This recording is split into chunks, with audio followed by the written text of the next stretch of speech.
This is the World Cup, man. This is the World Cup.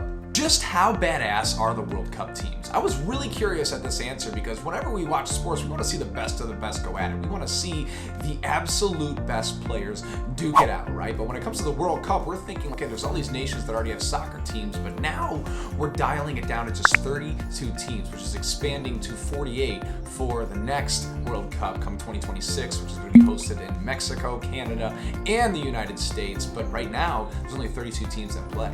And that is a very, very small amount. We're gonna break down how freaking hard it is and how good you have to be to play in the World Cup, not only as a team, but as a player, because at the end of the day, we want to be the best. We want to watch the best, right? When we're sitting in the stands, eating our hot dogs and our pops, we wanna watch the best play while we chill back and do nothing, right?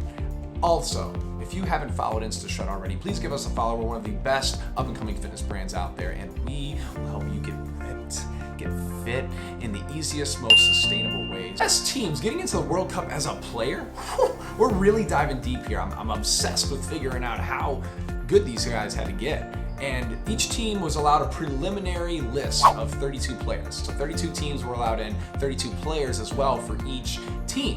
And so these had to be submitted by a national coach. This list of 32 players, preliminary lists of players, had to be submitted by the national coach for each team. And then from that list, 23 players got to make it onto the actual World Cup team. So they got to choose 32 that were potentially worthy to be on that list to play in the World Cup, and then only 23 got to actually advance onto their team to play within the World Cup. That's just 23 players, dude. Of all the people that can play for each country and all the amazing soccer players out there, 23 total players got to make it for each and every team to play in their respective position and collaborate with that team to have the best chance. There's 211 total FIFA member associations, which means there's 211 teams that can potentially play in the Cup. And as we just said, 32 teams got to play this year, and so that's less than a sixth. Right around a sixth of the amount of teams that were able to play actually got to play. These teams got to be good. These players got to be freaking good. We want to see the best go head to head, and they really had to duke it out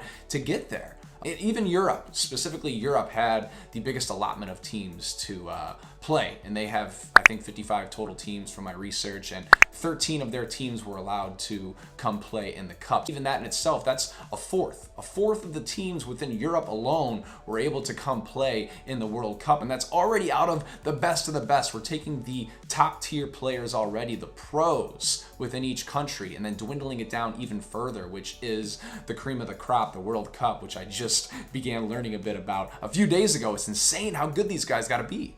As teams, getting into the World Cup as a player, we're really diving deep here. I'm obsessed with figuring out how good these guys had to get. And each team was allowed a preliminary list of 32 players. So 32 teams were allowed in, 32 players as well for each team. And so these had to be submitted by a national coach. This list of 32 players, preliminary lists of players, had to be submitted by the national coach for each team. And then from that list, 23 players got to make it onto the actual World Cup team. So they got to choose 32 that were potentially worthy to be on that list to play in the World Cup, and then only 23 got to actually advance onto their team to play within the World Cup. That's just 23 players, dude. Of all the people that can play for each country and all the amazing soccer players out there, 23 total players got to make it for each and every team to play in their respective position and collaborate with that team to have the best chance. To put this into perspective, of the 211 associations,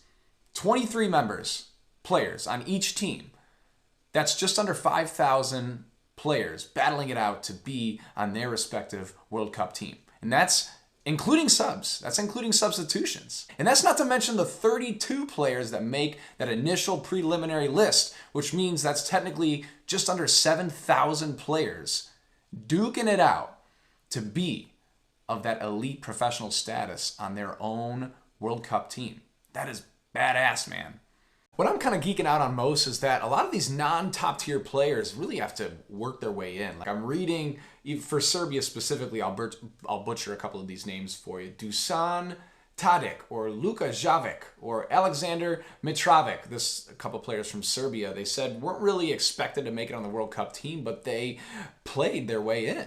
right? These non-top tier players don't just get chosen because they're the best of the best, but they had to like fight their way into the spot as an underdog. It's like being in the top 10 of the NFL draft, you know, if you follow football at all, as a non-expected candidate, or like being one of the top 30 guys competing in the Open Mr. Olympia, earning that spot to even stand on that stage against the best of the best if you follow bodybuilding at all. It's really impressive to see some of these guys and their stories working up to getting into the World Cup.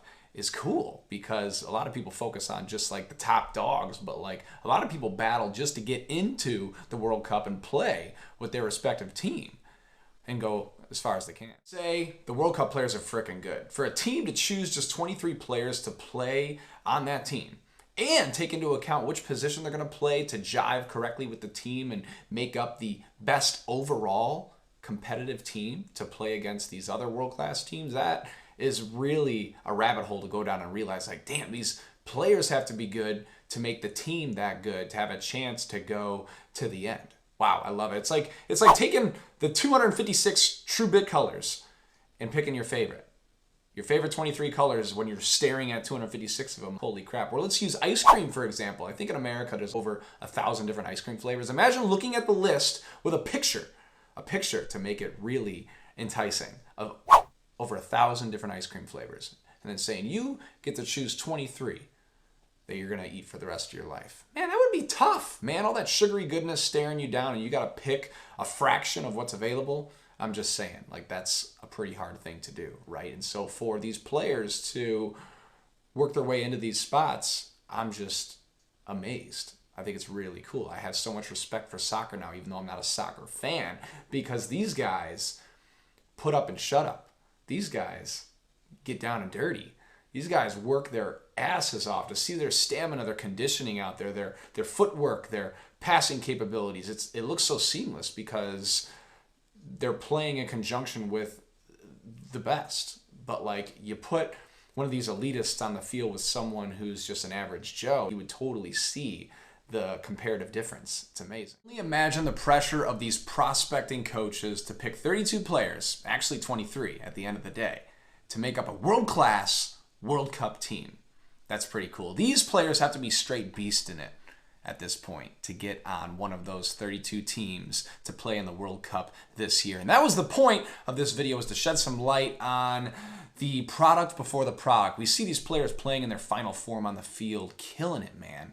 And we don't think behind the scenes, what did it take? What's the process of getting to where they are? Because we're watching them. It's so cool to see them play at that level. But like, what goes into it to get there is even cooler. And I'm happy to have broken it down a little bit today. And I hope you enjoyed a few of the stats that I shared. Please give us a subscribe if you have not already. And check out our free body type quiz in the description below. It takes into account where you're at and where you're looking to go and gives you the best possible outcome on the spot to get where you're looking to go and feel and look your best with your fitness lifestyles. Thanks for watching this video. Hope to see you next time.